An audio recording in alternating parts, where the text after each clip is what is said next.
Hi everyone, this is Ray once again, and today I want to talk about Sweet Home. Now this was only released in Japan on the Famicom, and what I'm holding here right now is a reproduction cartridge. So what this allows you to do is you can actually put it into your Nintendo Entertainment System and play the English ROM that you can find easily on the internet. I'm not much of an emulator guy, so I had to pick this up. I definitely would have preferred to actually own the original Famicom version, but I don't own a Famicom, so I kind of had to settle with this. Anyway, let's take a look at the review.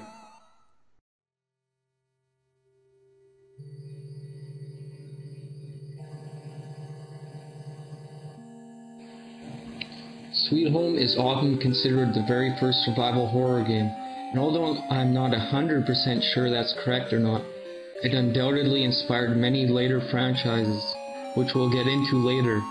Sweet Home is a rare example of a great licensed video game, although seeing a great licensed Capcom title wasn't all that uncommon around the time of Sweet Home's release.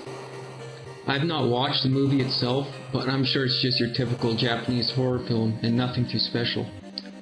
So it's more than likely that Sweet Home on the Famicom was actually better than the film it was based on. So the game starts with a group of 5 venturing inside an abandoned mansion. Their job is to restore and photograph many of the deceased owner's frescoes. After entering the mansion, the door suddenly shuts behind and the ceiling caves in, trapping the 5 inside the mansion. The 5 characters you'll have control of include Kazuo, strongest of the 5 characters, and carries around a lighter which can be used to burn ropes blocking your path. Emi, strongest of the female characters, she is the only one with the key to many rooms of the house. Akiko, apparently Kazuo's love interest in the film, but that isn't really explained in the game. She is a very important member of the team as she carries around a first aid kit. However, she is also the weakest of the group. And then you have Taro, whose task is to photograph the frescoes, which reveals hidden messages. He has the highest defense of the party. And lastly, Asuka, who carries around a vacuum cleaner, which can be used to clean up debris blocking your path or restore the frescoes before taking pictures.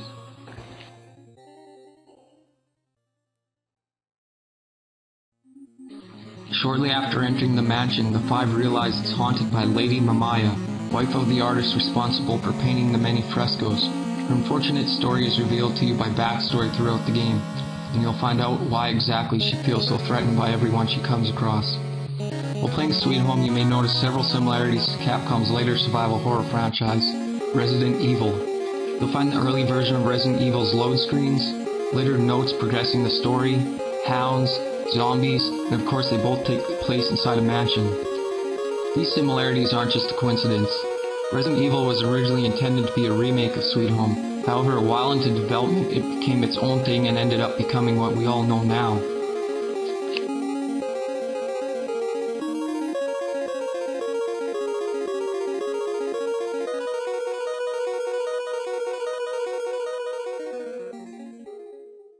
What really makes Sweet Home interesting is its unique fusion of the survival horror and RPG genres. This game has all the RPG standards, such as stat building, random encounters, status effects, and of course equipment. The game requires you to split your 5 party members into groups of up to 3, which is essential to make progress throughout the mansion. I found it best to group together Kazuo and Emi, since they're both very strong characters and can handle themselves. The other group I formed was made up of Akiko, Taro, and Asuka. Asuka and Taro are best left in the same party, so you can restore and capture the frescoes you may come across. It's all up to you which teams to choose, and even with this setup, I found myself keeping the groups relatively close together in case of poison or other status effects. Speaking of status effects, this game has many that can be pretty annoying. There are monsters that can inflict poison, stun, fear, and curses.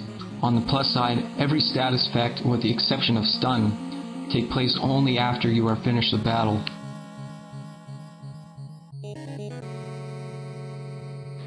There are some enemies that can even blow away a single party member to a random location inside the mansion, and you better reunite that party member quickly should you hope for survival.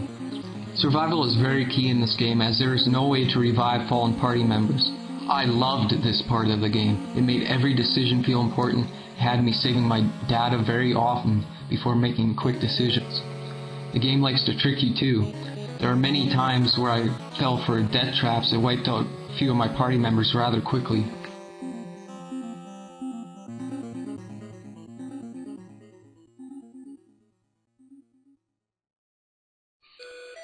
A key feature of Sweet Home is the strategic item management. Each party member can carry 2 items on top of their unique item and equipped weapon, giving you a total of 10 items to carry at a time. It may sound like plenty, but you must also take into account that your party is split into groups, and that you also have to juggle around the very few healing items. Don't ever assume an item will be a one-time use thing either, or you'll find yourself backtracking quite often. If you do happen to lose one of your party members, you can find items to replace them. You'll find matches to replace Kazuo's lighter, for example.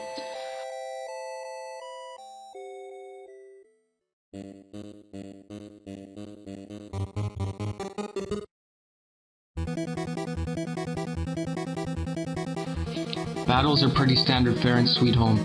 You'll spend most of your time selecting the attack command, but to replace magic in most JRPGs, you also have the pray option. When pray is used, an interactive bar will show that you can stop at any point. The higher the bar, the more damage you will deal to your enemies, but it will also use more pray points, so you better use that wisely. Pray is also used occasionally outside of battle to solve some puzzles. Enemy sprites in Sweet Home are highly detailed, and some are even animated. Animated sprites were not a common thing to find at all in NES RPGs. Even many Super Nintendo RPGs use still sprites. Sweet Home does for the Famicom what Phantasy Star did for the Master System.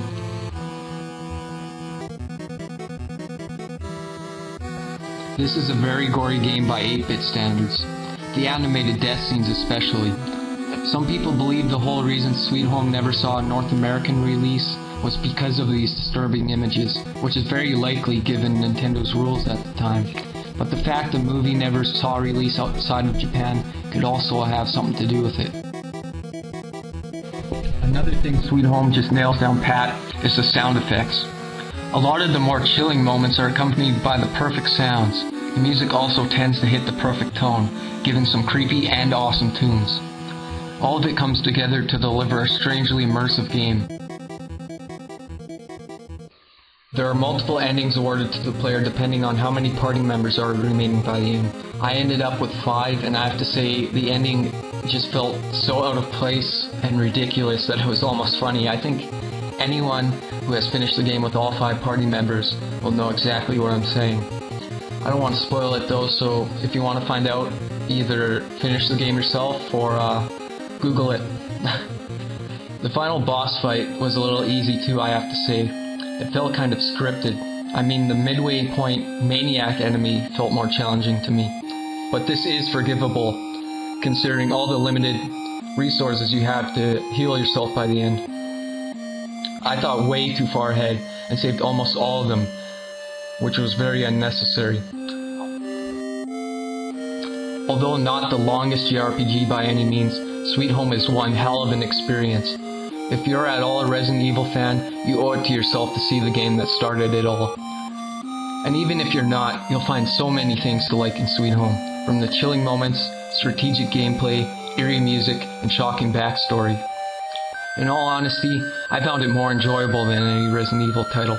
Easily one of the most enjoyable 8-bit RPGs out there. Definitely pick it up.